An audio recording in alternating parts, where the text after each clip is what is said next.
It's a holder in due course. You never heard of the holder in due course? No. Okay, it's just very simple. I'll do it really quick. Say Popeye and Pluto and Wimpy. Okay, we'll do Popeye. Popeye's a real nice guy. Okay, he's getting tired of being dicked around by Wimpy, who says he'll gladly pay him Tuesday for a hamburger today.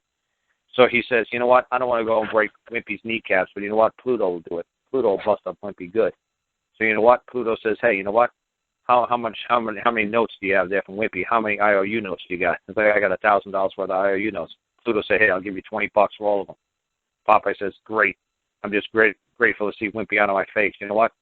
Go collect $1,000 of notes any way you wish. And that's what Pluto's doing. He's going to go bust the guy up. He say, hey, you owe Popeye $1,000. You owe. I got $1,000 worth of notes on you. It's like, yeah. What are you going to do about it? I'm going to do the same thing I told Popeye. I gladly pay you Tuesday. Oh yeah? No, you know what? You're going to give me $10,000. $10,000. Yeah, that's interest, pays, fines, and penalties and fees. So if Wimpy knew the law, Wimpy'd say, well, how much did you pay for that damn notes? So Pluto could only collect $20 because that's only Pluto's got put into it. So Pluto only got $20 vested into that interest and that notes. That's all he can collect. So that's the easiest way for you to do it. See, Angela, I didn't answer that question. You just find the debt collector. You find the person who's collecting, and you say, hey, I want to see how much that you paid for these damn notes, how much you paid for this loan. You got to tell me exactly how much you paid for this, how much that you got into it, because I only have to pay you what you got into it. I don't have to pay what, the notes read. I only have to pay what you have into it. And if you go to my website, broadmind.org, there's a funny video on there that explains the holder in due course rule. What was that website again? Broadmind.org, BROADMIND.org. Go, and it says, I'm not sure exactly what page it is. I haven't been on my website in almost a year, and I just was on there today putting a picture in there. But it's the holder. I saw the holder in due course rule, and so holder in due course rule will make crystal clear sense to you. And then, like I said, it's whoever bought the paper, whoever bought the note, whoever bought the IOU. Technically, legally, lawfully in law, he can only collect what he's got into it. You can't. No man can claim more than his due. So if you borrowed $10,000 from me, I can't claim $10,001. That'd be usury fee. That would be a profit on my fellow man, and I can't make a profit on my fellow man. I can't charge you a usury fee. I think it's even in the Constitution you can't do it.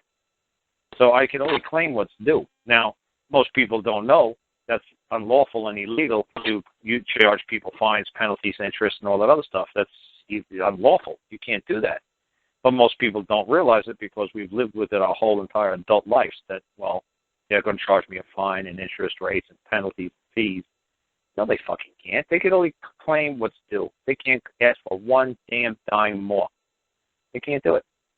And when you say you can only claim what's due and what they've got invested, so you're saying like a third-party debt collector pays, 50 cents on the dollar for a debt. That's all he could get. That's all he could get. Not one dime more. He bought the note. He could claim what is due. That's the party. That's the holder in due course rule. I mean, that's why I got that funny video up there. It's a banjo music. It's a guy in a rowboat. I mean, it's entertaining. It's a cartoon. And almost all my stuff that I'm doing, I'm trying to find people who could put it in cartoon forms like that because people love watching cartoons. Now, even though I asked them to validate the debt and they didn't, in they have to. They have to validate it. They have to validate it. Well, it depends on what you claim what validate means. It's not so much validate it. To me, it's saying, okay, bottom line, how much did you pay for that debt note? How much did you pay for that? How much did you pay? You don't have to say validate it. How much did you pay? Show me the receipt. You must right, so I requested that along with the QSIP numbers and everything else, and I didn't see anything. Instead of using all that fancy, ridiculous QSIP, because QSIP is such a tiny part of the financial structure in this nation, it's minuscule, but people always go QSIP. QSIP is just a little tiny organization out of Texas. It's tiny. It's not as big as you people think it is. So get away from that silly nonsense. The big thing is just to say to these financial institutions or these third-party debt collectors, show me how much you paid for this debt note. Show me how much you paid for this loan. Show me. Show me how much that you gave. 10 cents on the dollar, 90 cents on the dollar. Show me. and I will compensate you everything that you got coming to you. Not one dime more, not one dime less. I will give you everything that's owed. And now, then once you give him that 10 cents on a dollar, he has to relinquish that note to you.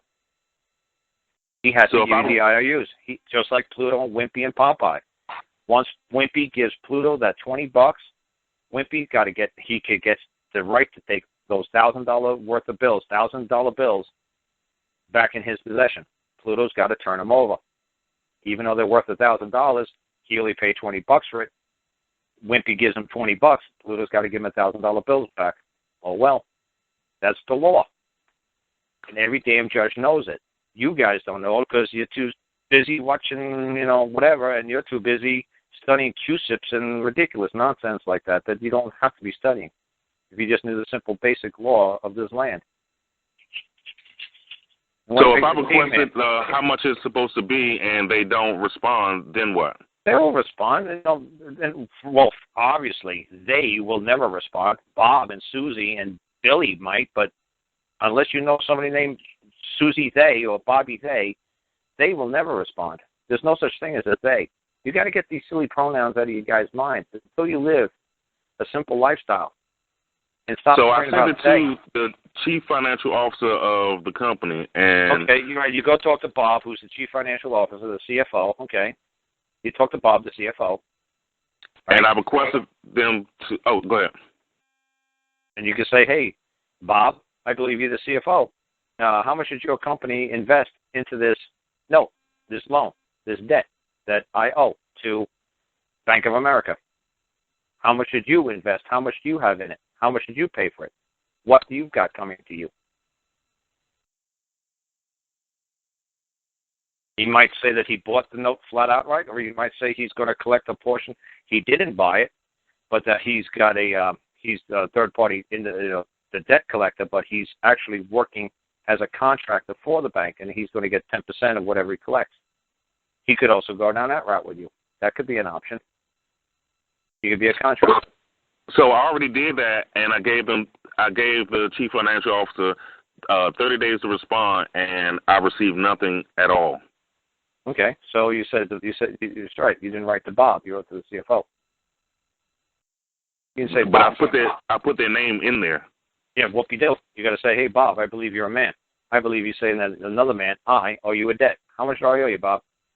Did you write him a note like that? One-syllable words? No, not you, man.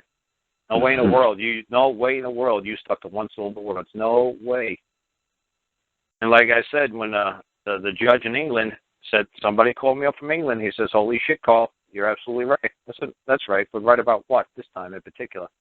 He says, "Right there in the middle of the trial." He says, "I started doing this common law spiel, and the judge told me, stop right there." The judge said, "If you want to play this common law, and I think this is what you want to do, I think you're trying to move on to common law." And he said, "Yeah, you better stick to one-syllable words. You start using these fancy, legal, mumbo-jumbo, 2-3-syllable words, you're going to lose your court really quick. So, let me give you advice," the judge said to this man. "Keep it to one-syllable words. What do I owe you, Bob?" That's how you have to write your letter. Yeah, none of this Q-sip, none of this crazy nonsense. What do I owe you, Bob? Okay? Once you start learning how to talk to each other man to man, holy crap, you're going to start laughing your ass off when you realize how simple this shit is. Man to man. Simple. Okay. You're making this way too effing complicated. See how other people are watching Dancing with the Stars? You're just getting way too damn complicated for your own good. You're wasting too many years of your life on stupid shit that you need to know. Okay. Yep, just keep it simple. Say, "Hey, Bob, how much do I owe you? I believe you're in charge of this company. I believe you're the Dr. Frankenstein behind the Frankenstein, and you're the creator of this little monster. This monster is stepping on my life. And I'd like to know what's it going to take to get your monster off my back. How much do I owe you, Bob?" Okay. Just talk to Bob man to man, and you'll see how amazing this works. Like I said, my uncle was the president of a bank, Banco de Ponce. Now he's the vice president of Visa. My mom was a Fed, tax auditor for years. I talk to them just like I'm talking to you. They're not monsters. They don't got two heads. They're not green. They're normal people. You talk to them man to man, you can't believe how easy the magic happens. You can't believe how well they talk back. But you start talking to them all fancy mumbo jumbo bullshit, oh, you watch how legalese they'll go up on your ass. You know, they'll lawyer up on you in a heartbeat. But talk to them man to man and see what happens. Okay. Yeah, pretty simple. Say, hey, you know, your little monster's causing me harm. You know, I'd like you to back that monster off. What's it going to take, Bob? Talk to me man to man. What's it going to take? And you'll say, holy shit, these guys, like I said, who did that? That basketball player from Chicago, Malik Dixon. He said he was writing to the Secretary of State for years. He said he never got an answer. I said, duh. The Secretary of State don't have hands, fingers, and toes. I said, how about we talk to Joe, the Secretary of State? He said, what? I said, let's write a letter. So I wrote a letter. Malik mailed it on Monday. He called me up. He says, holy shit, Carl. I got a letter back from him on Wednesday. I said, gee, wasn't that fucking amazing? I thought you said the Secretary of State never wrote you back. He said, that's right. He didn't. That's right. Because you were talking to the Secretary of State. How about talking to Bob next time? And how about we talk to Joe and see how fast Joe responds? He said, shit. Joe said, I got your letter Tuesday, and I'm responding back to you today. He's like, holy shit. He said, I got the letter back from him on Wednesday. I said, yeah, ain't that amazing? And you're in Chicago. He's down at Springfield, Illinois. Ain't that amazing? You got a letter from all the way from Springfield back to you in Chicago. You mailed it on Monday. You got it on Wednesday. And he read the letter on my show. And everybody does that to me. Said, damn, we wrote to the minister in province, and said, hey, Joe, how you doing? You know, this is Bob. You know, and they wrote a simple letter. 2-3 sentences, boom, done. Don't write any of these freaking novels. Don't make it one page. Nobody wants to read no one-page letter. I mean, I mean, when I get a birthday card, I just want a birthday card that says, happy birthday, good luck next year. I don't want a birthday card with 3 or 4 sentences, and I don't want a whole damn birthday card with a whole damn page of written crap. Just give me a damn birthday card that says, hi, happy birthday, happy 50th birthday. That's it. You know, don't make me read, you know. Don't give me a birthday card with a whole damn page of crap on it. I don't want to read this shit. Nobody wants to read anymore. So make it simple. Hey, Bob, you got this little corporation, a little creature, little, monster of yours running around here, man. You know, is it really stepping on my world, stepping on my life? What do I owe you, Bob, to back this monster off? But make it nice. Don't be an asshole. Just say, hey, what's it going to take, Bob? So if I send another letter like that, you think that they will stop garnishing my check? Well, like I said, you have to start with a simple letter saying, hey, Bob, are you the CFO of whatever? You know, I'd like to hear from you soon. Hope you have a happy holiday seasons and, Merry Kwanzaa, whatever. You know, and it's amazing. It's funny. Some guy in Canada did that last year. That's why I brought it up, because the guy, he put like snowflakes on there. I said, hey, man, that's a good touch. Why don't you put like some snowmen on there, maybe some like Santa Claus flying on a reindeer? He says, okay, lose the snowflakes. I said, no, I'm not being sarcastic. No, I'm serious. They will remember that letter for the rest of their freaking life. No. This is how you talk to them man to man. This is how you get to them on a man-to-man level. You look at them like the way you'd want to be looked at. You talk to them the way you want to treat your mom. Like I say to people, my mom worked for the IRS. If the stuff that you people are sending to these IRS agents, if you were talking like that to my mom about kicking your teeth, you're talking to somebody's mama like that. You got to be nice. That might be somebody's mama named Karl Lentz's mom, but I'm going to find you and kick your teeth. You got to be nice. You don't talk to my mama. Don't you threaten my mama. Just because she's an IRS agent, don't you? She's still a woman. So when I get people to understand, look, you're still talking to somebody's mama. You're still talking to somebody's brother. You don't talk like that. And when you start talking to these people like as a man, as a woman, you will not believe how they'll remember you and how they like, holy crap. And they'll pass the letter around and say, holy shit, look at this letter. What did you get? Oh, my God, that's too funny. What do we do? I don't know. I never got such a nice letter. Is he killing us with kindness, or is this guy for real? I don't know. So it just makes them like, what the fuck do we do with this? And that's the way I do it, man. It's just just killing with kindness, man. Just killing with kindness. They don't know what to do. They know how to do with all that other crap that who's ever teaching you all this other crap. They know how to deal with that. They just lawyer up on you. But talking man to man, they don't have an effing clue. They're like, what do we do? I don't know. He seems like a nice guy. I don't know. Is he for real? Is he just bullshitting us? Is this a trap? Is this what? And that's what I like to do it to them. Man, I just love it because they have no idea where this is going. Especially when they start committing extortion and communicating threats by saying, if you don't do this by this time, I'm going to do this. Oh, good. Now I got you. I got proof of extortion. Oh, lovely. So I'm talking to IRS Agent Gambino. If I don't pay you this amount of money by this amount of time, you're going to do this to me. Oh. Thank you, Mr. Agent Gambino. No, my name is Susie Cupcake. Susan Cupcake Gambino. Yeah. Mm-hmm.